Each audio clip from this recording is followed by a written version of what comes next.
आपल्यावरती ट्रॅप लावला जातोय, मनोज जरांगेंचा सरकारवरती गंभीर आरोप।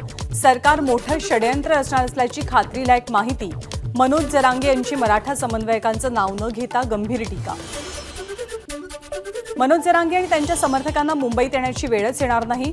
राज्य सरकारकडून युद्धपातळीवरती प्रयत्न सुरू। एका मंत्र्याची एबीपी माझाला माहिती। मनोज जरांगेंच्या मुंबईतल्या आंदोलनाविरोधात गुणरत्न सदावर्तेंची उच्च न्यायालयात याचिका। 22 जानेवारीला सुनावणी घेण्याचा निश्चित।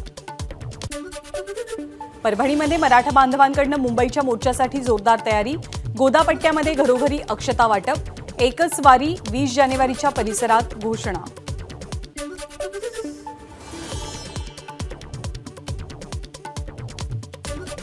महाविकास आघाडीचं जागा वाटप अंतिम टप्प्यात। 4 ते 5 लोकसभा जागांचा विषय अजूनही प्रलंबित आहे।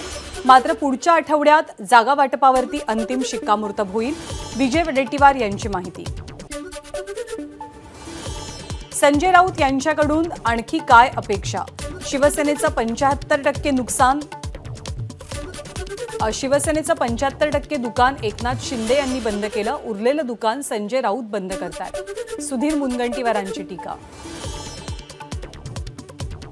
न्यायालयानं निकाल दिल्यानंतर निकालाची चिरफाड करण्याची ही नवी पद्धत। उद्धव ठाकरेंच्या पत्रकार परिषदेवरती मुनगंटीवारांची टीका।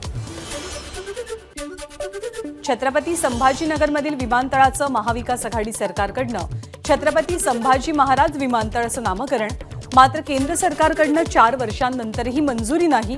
त्यामुळे ही मंजुरी द्यावी, आदित्य ठाकरेंची केंद्रीय मंत्री ज्योतिरादित्य शिंदेंकडे मागणी। एबीपी माझा, उघडा डोळे बघा नीट।